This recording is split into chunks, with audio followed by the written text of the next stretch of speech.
So let's talk about the Great Muppet Caper, which is celebrating its 40th anniversary this year. Oh, and this video is dedicated in memory to the late great Charles Grodin, whom we sadly lost last month. Big D's Entertainment Rankings and Reviews.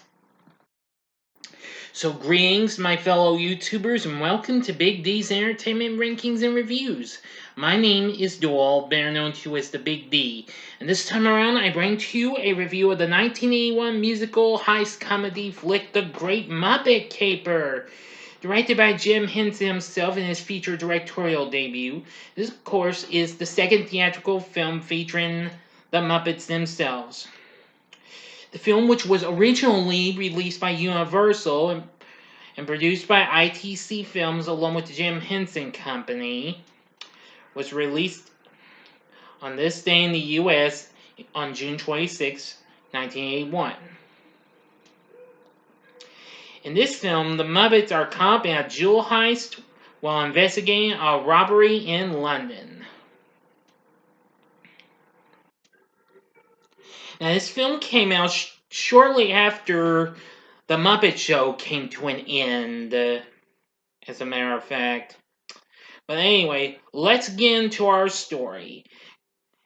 Well, our three main, first protagonists, Kermit the Frog, Fozzie Bear, and the Great Gonzo, are investigative reporters for the Daily Chronicle newspaper. Kermit and Fozzie specifically play identical twin reporters, which becomes the source of a running gag. Nobody can tell they are twins unless Fozzie is wearing a hat. One day after the trio is dismissed for failing to report on a major jewel robbery, Kermit asks the editor of the newspaper, Mr. Tarkanian, to allow them to travel to London to investigate the robbery and interview the victim, prominent fashion designer Lady Holiday.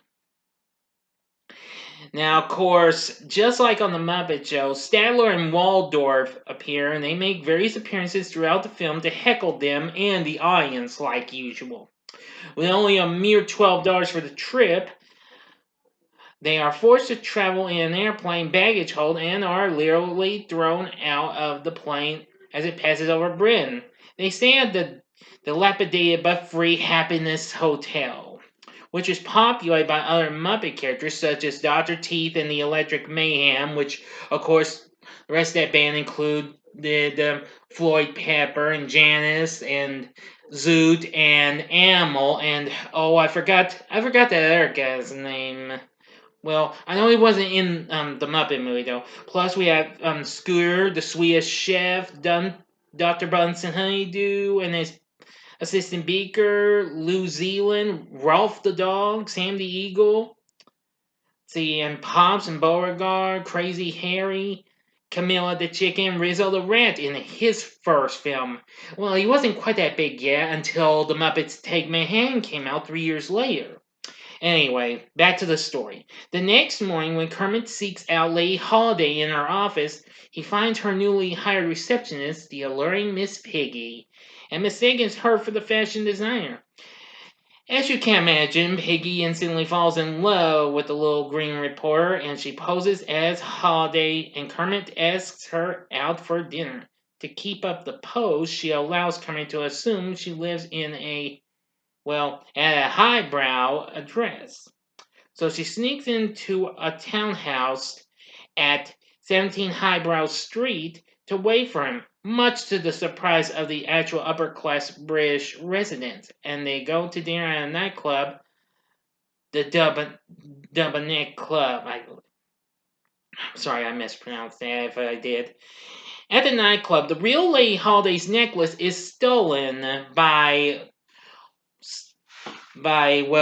we don't know yet, but it soon turns out it's her jealous brother, Nicky, and his accomplices, who are, three gals with rhyming names, Carla, Marla, and Darla, who happen to be three of her exploitive fashion models, the very same thieves who robbed her before, as a matter of fact.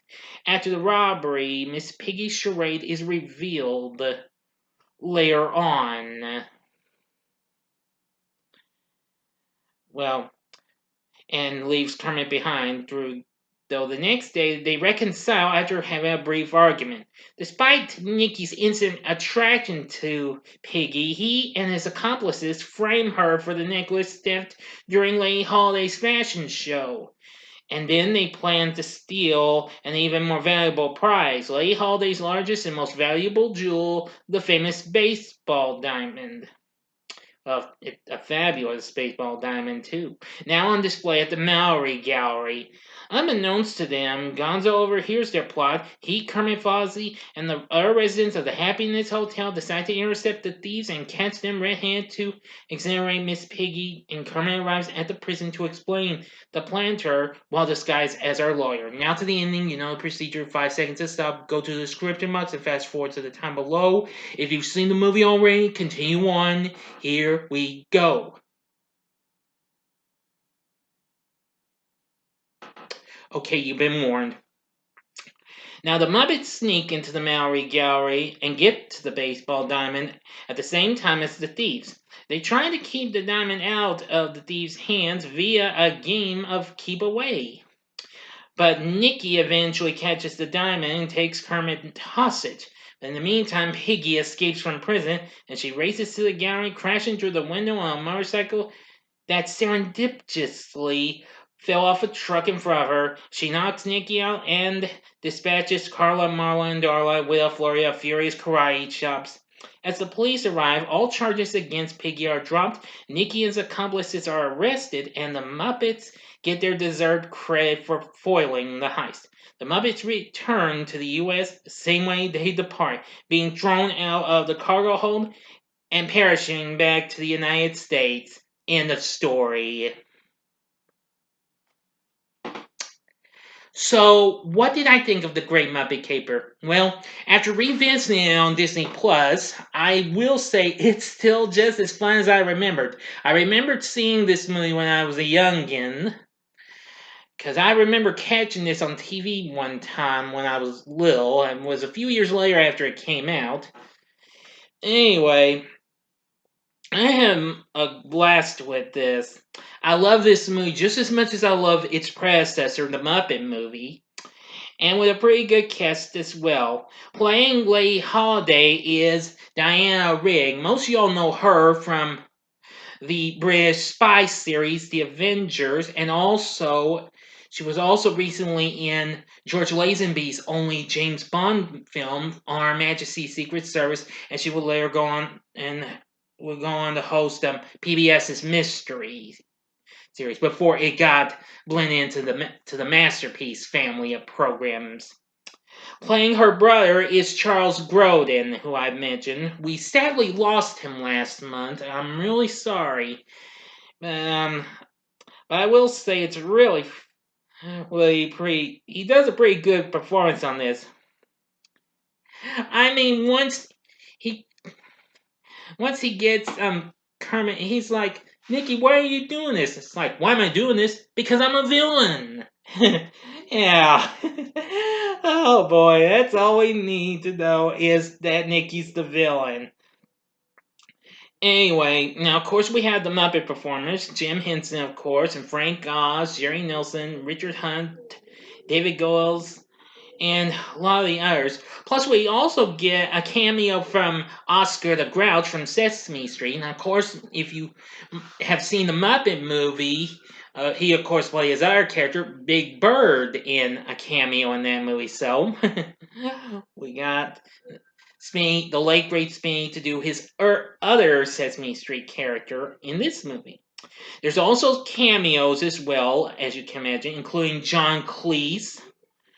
And let's see, Jack Warden, Pierre Falk. Well, unfortunately, he was uncredited though.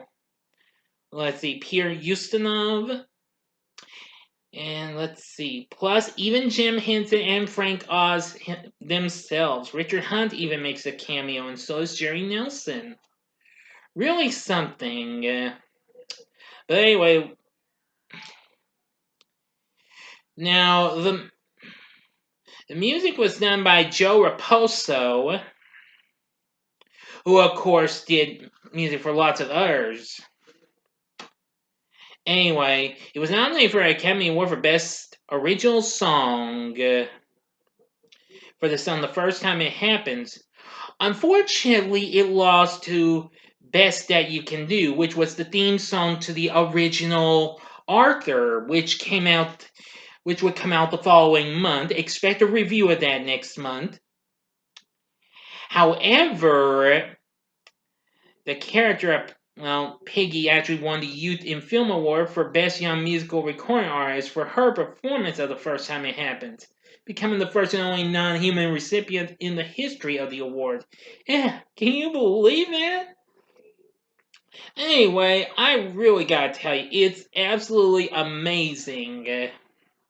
The music and songs is absolutely amazing. Gotta give credit to all these. I mean, including the Happiness Hotel song, Stepping Out with a Star, Nightlife. The First Time It Happens, of course. Couldn't We Ride? Even Piggy's Fancy, which, of course, I am very familiar with that part. Yes, no one could ever forget that part. At least I don't think anybody could forget that part. Yeah. I know. I was just playing with y'all, see if you were paying attention. But my favorite song in this movie is easily "Hey, a Movie," which you hear at the beginning and, well, the first part of the end credits. The soundtrack did pretty well, reaching number 66 on the Billboard chart. The film went on to make 31 million at the box office, which unfortunately that was half of what its predecessor, the Muppet movie, had made. Oh well, but nevertheless, it still got good reviews, and eventually, after the death of Charles Grodin, a number of writers called attention to its performance in the film, as a matter of fact, which that was good. Now, although some people thought the use of the word caper in the title was a mistake, but I can't really blame them. This was still a pretty fun title. But anyway, to this day, it has become the fifth highest grossing Muppet film, right behind, well, four others, which were The Muppets, The Muppet Movie, Muppets Most Wanted, and Muppet Treasure Island. Now, I have yet to review the latter two and The Muppets. Don't worry, expect a review of The Muppets later this year, because I find out this year's that film's 10th anniversary. But anyway, with a good story, and good performances from our cast, and of course our Muppets themselves, and great music. Would I recommend the Great Muppet Caper? Yes, I would. You better believe it. This is one film you shouldn't pass on.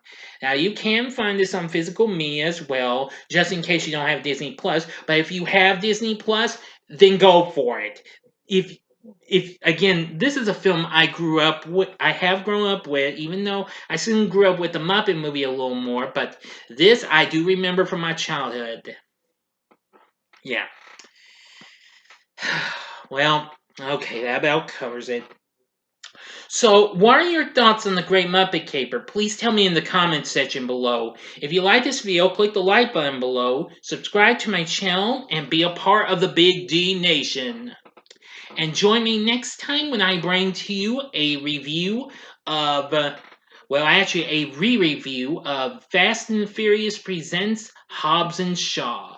Thanks for watching, and if you like this, you may want to check out some of these other Muppet flicks I have actually reviewed. In the upper left-hand corner is my review of the Muppet movie. The upper right-hand corner is The Muppets Take Manhattan, the next film, which will come out 3 years later. Or if you want see, well, more than just Muppets, see some other types of Muppets in my review of Sesame Street Presents Follow That Bird in the bottom left-hand corner. And the bottom right-hand corner is the button you can click to subscribe.